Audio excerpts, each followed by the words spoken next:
पात्र में रखे हुए गैस, हो गया, पात्र में रखे हुए गैस के एक अणु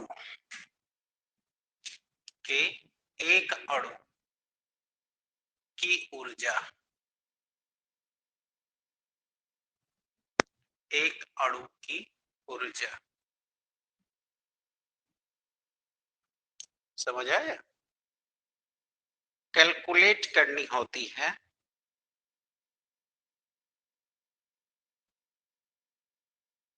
तब उनके लिए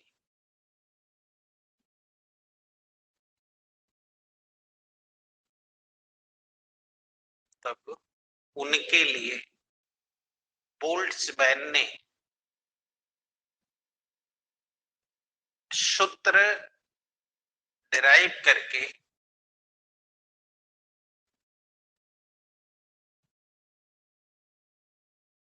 एक स्थिरांक डेवलप किया तथा आदर्श गैस समीकरण दिया। बेटा सुनाई दे रहा है निरंजन? चैट में बताना जरा।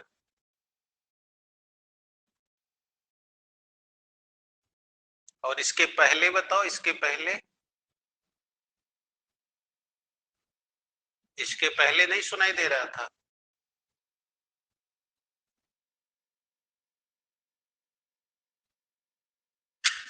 सुनाई दे रहा था कि नहीं? सुनाई दे रहा था या नहीं? इसके पहले दे रहा था। ओके ओके, थैंक यू बेटा। ये नेटवर्क प्रॉब्लम है इसलिए छोड़ रहा है, आ रहा है, कोई बात नहीं, लगे रहो इंडिया। हाँ हो गया बेटा। क्या लिखे? हाँ अब सुनो, जैसे देखो, जैसे ये देखो, ये एक पात्र है जिसमें हमने P दाब पर ये गैस ले ली जिसका कुल आयतन V और ताप, और इतने में अणुओं की संख्या N है। ठीक है, या N मोल ले लीजिए। N क्या ले ले? मोल। N मोल है, समझे? तो और ये सारा कार्यक्रम आप एनटीपी पर करिए, यानी नॉर्मल टेम्परेचर और प्रेशर, अर्थात 0 डिग्री सेंटीग्रेड या 200 डिग्री केल्विन पर, और दाब रखिए 1 एटमॉस्फेरिक प्रेशर अर्थात 76 सेंटीमीटर पारे का दाब, जिसे आप लोग न्यूटन पर मीटर में कहते हैं 1 इंटू 10⁵ न्यूटन पर मीटर स्क्वायर। कुल बतिया है, खाली इकाई बदल बदल लिखी गई। ठीक है, तो बोलिए, यहाँ तक कोई परेशानी? तो चलिए मानिए, माना एनटीपी पर किसी पात्र में P दाब पर रखे हुए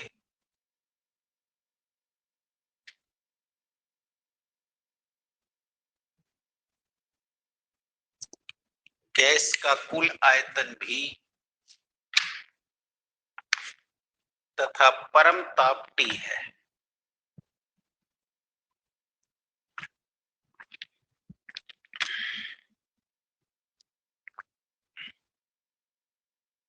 हाँ जी, हो गया, परम ताप T है। क्लियर? हम जानते हैं कि एक मोल में, जानते हैं ना, एक मोल में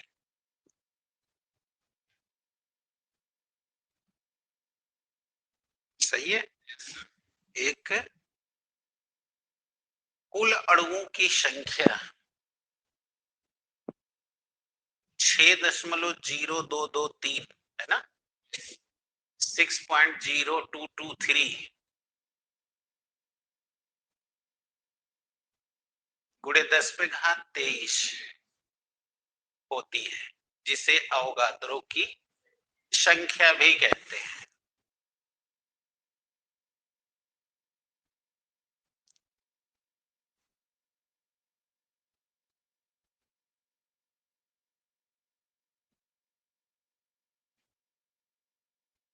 चले,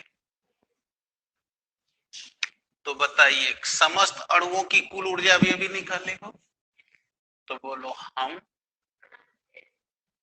समस्त अणुओं की, समस्त अणु मतलब 6.022×10⁻23 यानी अवगाद्रो की संख्या कैपिटल एन, समस्त अणुओं की कुल ऊर्जा, बोलो अभी पढ़े थे 3/2 RT, अभी तो पढ़ाया गया। तो अगर कुल ऊर्जा को हम डिनोट करें ई से, तो बोलो ई बराबर RT। और हमने कहा कि बोल्ट्जमैन साहब ने एक अणु के लिए बात किया, तो बोलो अब चूंकि बन दे, चूंकि 6.0223 × 20 अर्थात अवगाद्रो संख्या के अणुओं की बोलिए कुल ऊर्जा कितनी बताए बेटा ई, और आप कितने की चाह रहे थे एक अणु की, तो बोलो ज्यादा का दिया हो एक का पूछे तो भाग कर यानी इतने से भाग दे दें, तो बोलो ई बटे 6.0223 × 23 यानी कि n से भाग दे दें, सही है। तो अगर एक अणु की ऊर्जा को हम ई डैश से डिनोट करें तो ये आ गया E/n, चाहे इतना लिखूं चाहे n लिख दूं, कठिन शुरू। अब E का मान कितना है समीकरण 1 में देखिए 3/2 RT बटे n आया। तो बोलिए ई डैश बोले तो एक अणु की ऊर्जा, देखो ये क्या लिखा हूं, इतना अणु की ऊर्जा ई है तो एक की, ये क्या लिखा है एक की ऊर्जा, एक की ऊर्जा को ई डैश से शो किए, तो ई डैश बराबर बोलो कितना आ गया 3/2 R/n × T। तो मैंने क्या बोला था कि एक अणु के लिए उन्होंने ऊर्जा कैलकुलेट करके उसके लिए नियतांक डेवलप किया। अब बोलो R क्या है सार्वत्रिक गैस नियतांक, N बोलो अवगाद्रो नंबर, अब ये तो बढ़ने घटने वाले नहीं है तो इनका अनुपात भी नियत होगा, तो चूंकि R एवं N बोलो दोनों कांस्टेंट है, अतः बोलो R/n का अनुपात भी नियत होगा, और इसी अनुपात को K से डिनोट करते हैं जिसे बोल्ट्जमैन ने अपने नाम पे क्या रख दिया बोल्ट्जमैन्स कांस्टेंट, इसी को कहते हैं बोल्ट्जमैन। तो बोलो R/n हटा दें तो E डैश बराबर 3/2 KT हो जाएगा कि नहीं हो जाएगा, अभी परेशानी। तो ई डैश बराबर 3/2 KT, जहां के है बोल्ट्जमैन नियतांक, समझ गए, जल्दी करो।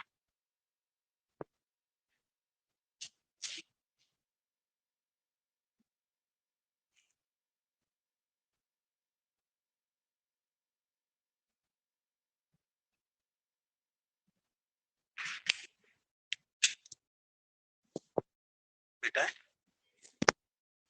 तो अब हम बोल्ट्जमैन नियतांक की परिभाषा, इकाई, विमीय सूत्र और आंकिक मान तीनों देखेंगे। चले बोलिए दिक्कत है, तो आइए पहले परिभाषा बनाते हैं।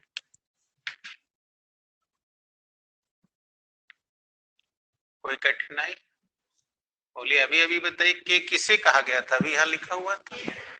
हाँ तो अब देखिए हम लिख रहे हैं कि हम कि K बराबर R/n, यही था ना, देखिए परिभाषा मिल गई, सार्वत्रिक गैस नियतांक और अवगाद्रो की संख्या के अनुपात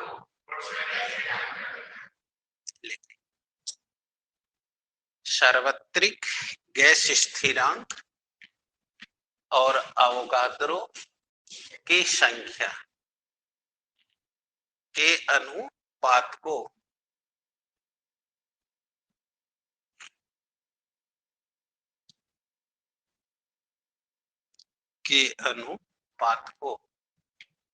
बताइए क्या कहते हैं? अवगाद्रो के अनुपात को बोल्ट्जमैन नियतांक। तो आपने लिखा था परिभाषा, हो गई परिभाषा। अब आपने दूसरा लिखा था इकाई। अब आइए इकाई लीजिए। इकाई बोलिए एसआई सिस्टम में।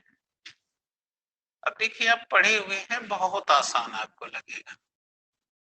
अभी आप पिछले दिन में आर का 2 इकाई निकाले थे, तो एसआई सिस्टम में बोलो इसकी इकाई थी जूल पर मोल डिग्री केल्विन, और आप जानते हो संख्या की कोई इकाई नहीं, अतः इसकी इकाई वही हो गई ना जो आर की थी, तो वही हो गई जूल पर मोल डिग्री केल्विन। जूल पर मोल डिग्री केल्विन। अब डायमेंशन ले लीजिए, तो आप समझे गए इसका भी डायमेंशन वही रहेगा, ml² T पावर -2, मोल की कोई नहीं होती, थीटा। तो अब ये हो गई ml² T पावर -1। ये पढ़ाई होती है, अब मजा आ रहा है। अब आइए न्यूमेरिकल वैल्यू ले लीजिए। न्यूमेरिकल वैल्यू बोलिए K = R/N। तो R पढ़े हुए हैं 3:1, ये बोलिए 6.0223। तो हमने थोड़ा सा 2 अंक ले लिया है, गुणे 10⁻23। ऊपर जाइए, बोले 831/602 लिख दें और गुणे 10⁻23। अब जल्दी से भाग दीजिए दशमलव के 2 अंक तक। 631, अरे 831 में 602 का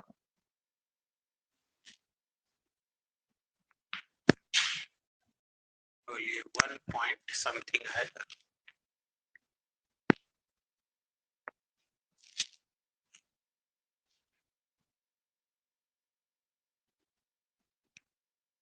हाँ जल्दी भाग दे के बताओ नीतीश।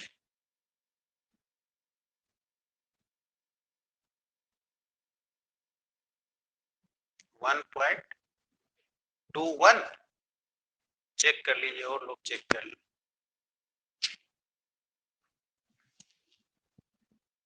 831 में 602,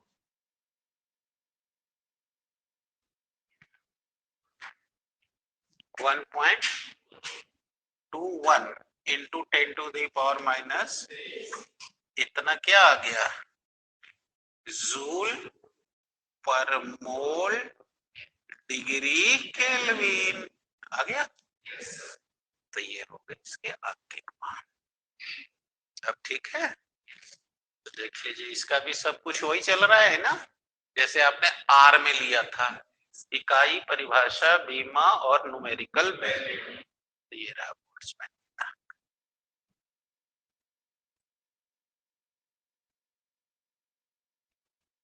ओके, अब आदर्श गैस समीकरण आप क्या करोगे?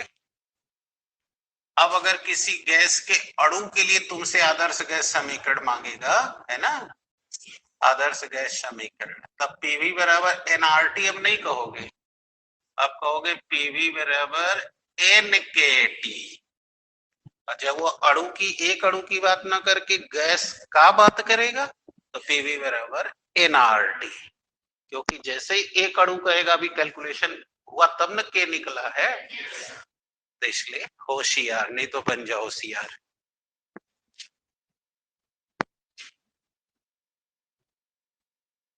ठीक है,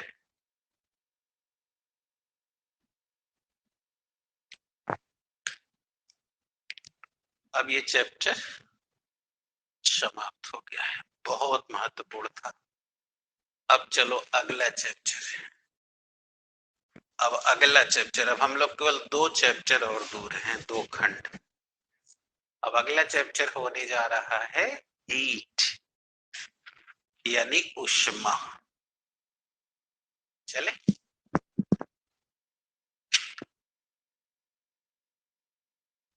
अब फिजिक्स का मैं काम करते हैं।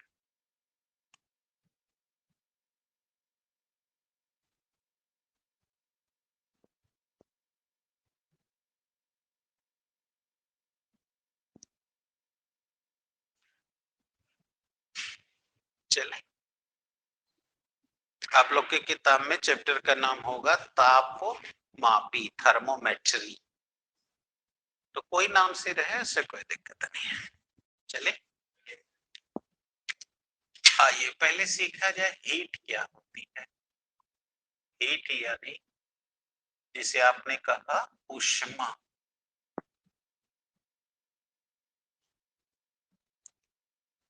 तो इसको समझने के लिए इसके अंग्रेजी नाम को थोड़ा हिंदी में कन्वर्ट कर दीजिए। बोलो अंग्रेजी में हीट माने क्या होता है? गर्म करना, वर्ब है। तो अब कोई चीज आप गर्म करते हो तो 2 रिजल्ट आता है। जैसे अभी जाड़े में आप लोग कई दिन नहीं नहाते होंगे, तो पानी गर्मा के वही कौवा नहान करते होंगे, चाहे जो भी करते हो। उसी में हमारा एक्सपेरिमेंट छिपा है। जैसे एक बड़े वैज्ञानिक ने 1 कटोरी पानी ले ली, यही ली है, और अब इसमें देखिए इन्होंने पानी रख लिया और अब अपने चूल्हा पर जा रही हैं हीट कर, है ना। तो जब हीट करोगे तो मैंने कहा 2 रिजल्ट आएगा। पहला तो ये होगा कि इस वस्तु का जो ताप है वो बढ़ने लगेगा, ताप में वृद्धि होगी। होगी या नहीं होगी? जैसे तावा, कलछुल पलटा, कोई भी चाय बनाने वाला सस्पेन जब चूल्हा पर रखते हो तो गर्म होता है कि नहीं होता है? इसका मतलब कि उसमें पहले ताप में परिवर्तन होगा। इसके बाद देखना, अगर उसमें द्रव रखा गया था तो अब देखना वो भाप में बदलने लगेगा। अगर वो अगर ठोस रहे तो देखना गर्म होकर वो पिघलने लगेगा। इसका मतलब कुल मिला के एक ही बात निकल के आई कि 2 घटना घटेगा, या तो उसके ताप में परिवर्तन होगा या उसकी अवस्था में परिवर्तन। ठोस का द्रव होना, द्रव का गैस होना, ये अवस्था ही है ना। तो ये बात कि ताप में या तो परिवर्तन हो जाए अथवा उसकी, बोलो ये दोनों काम में से दोनों हो सकता है, एक भी हो सकता है, परंतु ये होगा किस वजह से? हीट करने से। तभी नहीं समझ आया हीट क्या होता है। यानी ऊष्मा वह कारक है जिसे किसी वस्तु को देने पर उसके ताप में परिवर्तन होता है अथवा उसकी अवस्था में परिवर्तन होता है। तो यह जिसके कारण से होता है उसी को हीट या ऊष्मा। इसलिए भी जेन्युइन परिभाषा है, जो मतलब तुम्हारे सामने ऐसा हो रहा है। तो अगर इतना तुम ध्यान से मस्तिष्क से उस बात को समझ लो तो कहीं याद नहीं करना है। अब ताप में परिवर्तन मैंने क्यों कहा? इसलिए कहा ताप बढ़ेगा तो भी ऊष्मा है और ताप, जैसे आज सुबह में कोहरा था, ठंडी लग रही थी, उसका भी कारण ऊष्मा था। और जब हम धूप में बैठ रहे थे और गर्म हो रहे थे तो उसका भी कारण ऊष्मा है। बस दोनों में फर्क क्या है कि जब ताप बढ़ेगा तो ऊष्मा वो लेगा और जब ताप घटेगा तो ऊष्मा देगा। यानी सुबह ठंडी लग रही थी, इसका मतलब हम लोग के शरीर से ऊष्मा निकल रही थी, और अब गर्म हो रहा है, इसका मतलब हम ऊष्मा ले रहे हैं। अर्थात हुआ दोनों ही ऊष्मा। ये गिव एंड टेक का खेल है। दिया तो टेम्परेचर गिरेगा, लिया, इनकी जेब में मान लो 10 रुपए हैं और शिल्पा इनके जेब में से 2 रुपया निकाल लें या ये खुद उनको दे दें, तो इनका रुपया बढ़ गया ना, घट गया। और वही शिल्पा इनको 2 रुपया दे दे तो इसका मतलब समझ आ गया कि जब मेरा शरीर या कोई भी बॉडी ऊष्मा को लूज करेगा तो ताप गिरेगा, और जब वो ऊष्मा को गेन करेगा तो ताप बढ़ेगा। तो ताप चाहे बढ़े या घटे, ये अगर किसी वजह से होगा तो उसका कारण है ऊष्मा। खोपड़ी में गई बात कि खोपड़ी। लेकिन हमने इसमें एक शब्द और जोड़ दिया कि ताप में परिवर्तन भी हो सकता है और अवस्था, क्योंकि ये दोनों काम तभी होगा। क्लियर है? तो अब कोई पूछे ऊष्मा किससे कहते हैं, तो कहो ऊष्मा वो कारक है जिसके वजह से किसी भी वस्तु के ताप में परिवर्तन होता है, अथवा उस कारक को हम हीट कहें। ऊष्मा वह कारक है जिसके द्वारा किसी भी वस्तु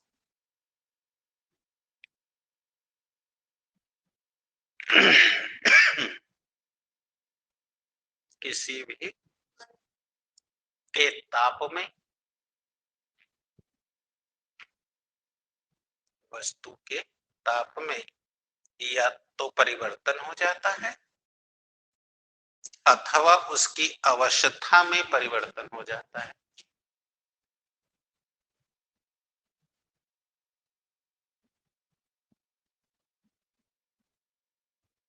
अथवा उसकी अवस्था में परिवर्तन हो जाता है। इसी कारक को हीट कहते हैं।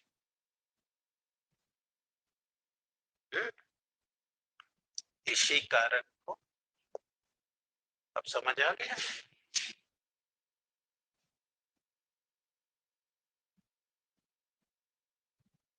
ठीक। अब आओ दूसरा बात सीखा जाए, टेम्परेचर क्या होता है। टेम्परेचर, अब याद रखना ये सब जितना बता रहा हूं ना, ये सब फंडामेंटल में भी पढ़ा दिया हूं, बस हम तुरंत तक कट के वापस आ जाएंगे क्योंकि जितना फंडामेंटल में पढ़ा दिए हैं वो छोड़ देंगे। बस थोड़ी रिवाइंड करके।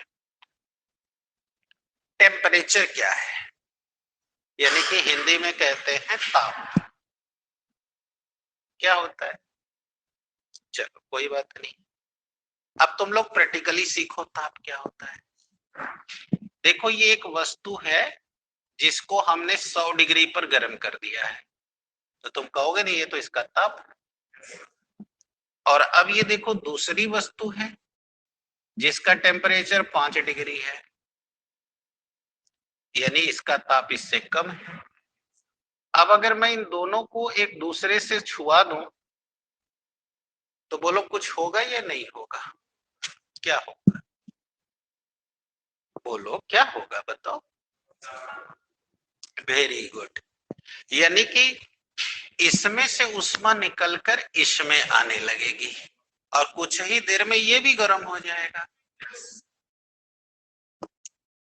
अब एक आध दो लोग इसलिए नहीं बोल पा रहे, सोच रहे बोल दिए गलत हो गया तो शायद उनको फांसी हो जाए, तो वो लोगों को जिंदगी में कभी नहीं आएगा, क्योंकि कुछ घटनाओं को जब आप खुद रियलाइज करके बोलेंगे नहीं तब तक आपका दिमाग उसे एक्सेप्ट नहीं करेगा। तो ये उसमें के लोग हैं।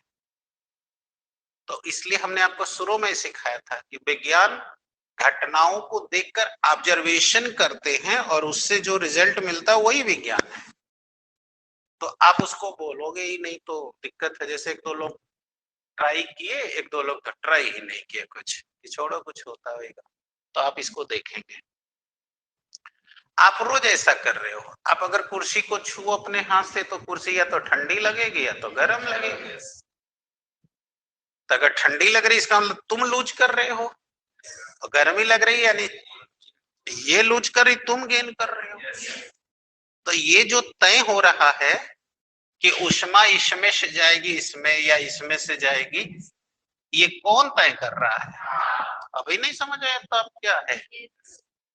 यानी ताप किसी वस्तु की वो अवस्था है जो जो क्या करती है, दो भिन्न वस्तु को एक दूसरे में संपर्क में आने पर उष्मा के संचरण की दिशा को तय करती है। माने वो ये बताती है कि उष्मा किसमें से निकलकर किसमें जाएगी। तो ये जो बताता है उसका नाम ताप है। बहुत आसान है, बस केवल समझने की जरूरत है। अब समझ आ गया ताप क्या है? लिख दो, ताप वह अवस्था है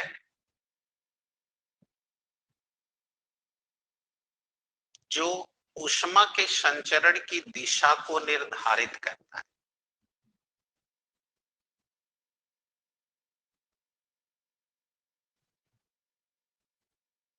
जो ऊष्मा के संचरण की दिशा को निर्धारित करता है। समझ आ गई? तो उसी का क्या नाम है बेटा? टेम्परेचर, यानी कि ऊष्मा। समझ आ गया?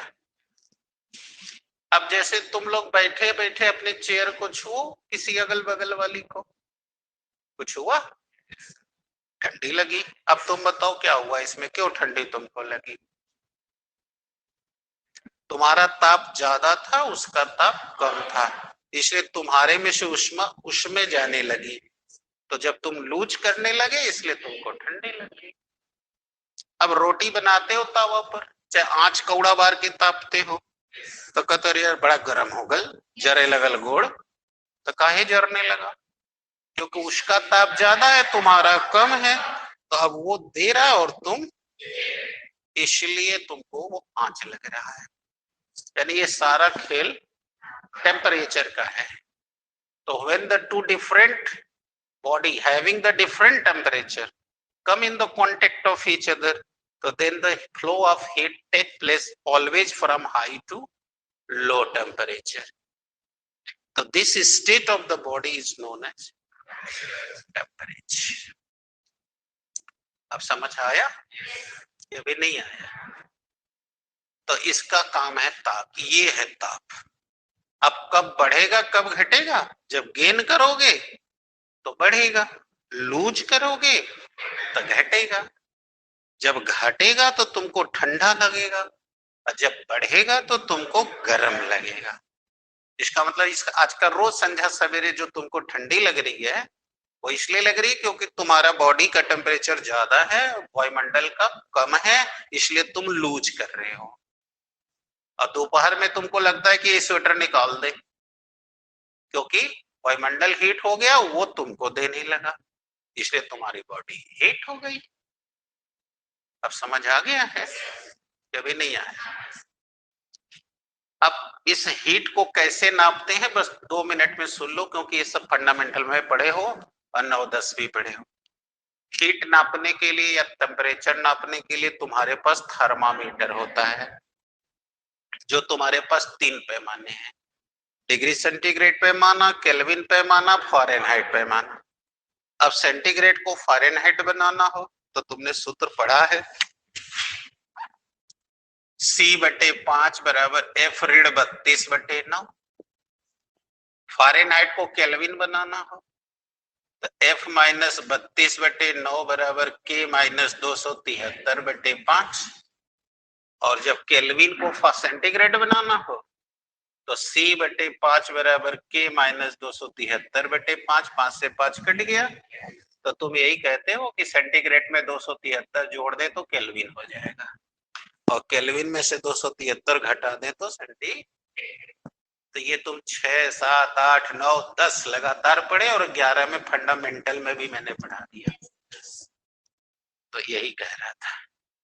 तो इसकी हमें जरूरत सवाल में बार बार पड़ेगी, जैसी मांग होगी वो है। तो ये तुम पढ़े हुए हो। अब आ जाओ आगे बढ़ते हैं। अब आगे की बात करते हैं ऊष्मीय प्रसार की, कि ऊष्मीय प्रसार क्या होता है।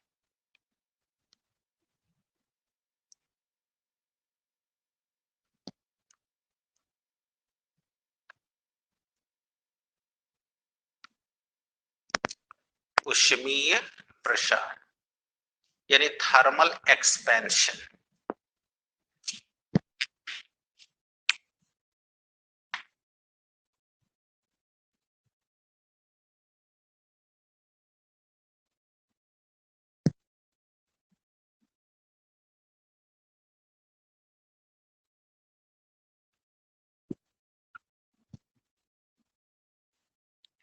ऊष्मीय प्रसार। अब चलो देखो क्या होता है। देखो ये तुम्हारे पास छड़ है, अनुभव करके बताना। Let consider that A B is a metallic rod. मान लो ए बी एक धातु की छड़ है। अगर इस छड़ के ए सिरे को मैं किसी भट्ठी में डालकर हीट करने लगूं तो बोलो ये सिरा गर्म होगा कि नहीं होगा? और फिर देखना थोड़ी देर में ये गर्मी बढ़ते बढ़ते यहां तक पहुंच जाएगी। नहीं होता? जैसे साइकिल तुम धूप में रख देते हो गर्मी के दिन में, अब छुट्टी हो गई, जाते हो साइकिल लेने, तो पता चला तुम्हारी सीट जल रही है, तो हैंडल जल रहा है। कभी कभी इतना जल रहा होता है कि बैठो तो एकदम उपजिया जाओगे, जर जाएगा तुम्हारा पिछवाड़े। कका करते या तो उस पर कोई कपड़ा रख के बैठते हो या तो कहते हो रहते पानी लिया के गिरा देते। अनुभव तो है ही। अब आप ही बताओ, क्या आप उसमें उसको साइकिल को चूल्हा पर रख के आए थे? धूप वायु सूरज का प्रकाश आने से वायुमंडल गर्म होता गया और वायुमंडल से तुम्हारा साइकिल उस ऊष्मा को लेता गया। आज सड़ा खड़ा करके आए होगे, आज जाके छूना ठंडा लगेगा, क्योंकि जिस तरह तुम अपने शरीर से ऊष्मा बाहर छोड़ रहे हो वो भी अपनी ऊष्मा बाहर छोड़ रही है ना? क्योंकि ऊष्मा का प्रसार अधिक से कम की ओर होता है। अब ये हीट हो रहा है, देखना ये धीरे धीरे धीरे धीरे बढ़ते बढ़ते यहां तक चली जाएगी। बताओ ये कौन सी घटना हुई है? ऊष्मा का प्रसार हो रहा है। अर्थात जब किसी धात्विक छड़ को या किसी पदार्थ को एक सिरे को हम हीट करते हैं तो वह वस्तु ऊष्मीय ऊर्जा को पाती है और अब उसमें ऊष्मीय ऊर्जा का स्थानांतरण एक से दूसरे स्थान की ओर होने लगता है। इसी घटना को ऊष्मीय प्रसार कहते हैं। नहीं, जैसे तुम्हें भी कोई चीज का प्रचार प्रसार करना हो तो एक से दूसरे को बताते हो, दूसरा तीसरे को, ऐसे बात पहुंच जाती है। वैसे ये भी अपने अणु को ऊष्मा दूसरे को दिया, दूसरे ने तीसरे को दिया, तीसरे ने चौथे को दिया और इस तरह उसके दूसरे छोर तक ऊष्मा पहुंच गई। तो ये कौन सी घटना हो गई? लिख दो। जब किसी भी वस्तु के एक सिरे को ऊष्मा दी जाती है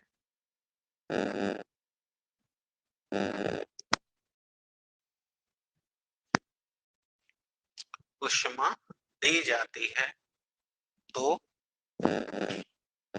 उसके एक सिरे से दूसरे सिरे तक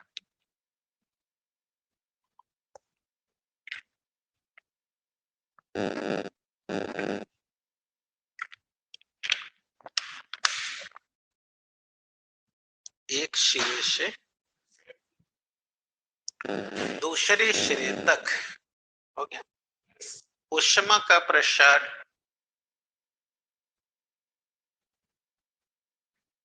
ऊष्मीय ऊर्जा का स्थानांतरण लिख दो। ऊष्मीय ऊर्जा का स्थानांतरण होने लगता है।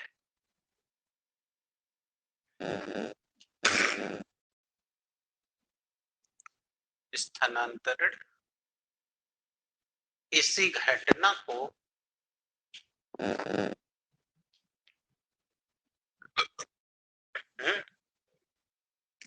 ऊष्मीय प्रसार कहते हैं। ठीक, अब जो 9-10 में पढ़े हो वो मैं 2 मिनट में खत्म कर दूं। अब पढ़ोगे 9-10 में कि ऊष्मा का प्रसार 3 होता है, ठोस में प्रसार, द्रव में प्रसार, गैस में प्रसार। ठोस में 3 तरह का होता है, रेखीय प्रसार, क्षेत्रीय प्रसार, आयतन प्रसार। अभी उस दिन भी बोलता रहे थे जब प्रत्यास्था सुना रहे, रेखीय प्रसार गुणांक, क्षेत्रीय प्रसार गुणांक, ऊष्मीय प्रसार गुणांक। तो ये सब तुम 9-10 में पढ़े हो, अतः वो सब क्लियर हो गया, खत्म। उसमें क्या दिक्कत है? अब आगे की बात करेंगे, ऊष्मा चालकता एवं ऊष्मा चालकता गुणांक। तो अगले दिन में हमारी बात यही होगी, ऊष्मा चालकता और ऊष्मा चालकता गुणांक। थैंक यू बेटा, फिर कल आप लोग 2 बजे जुड़िएगा।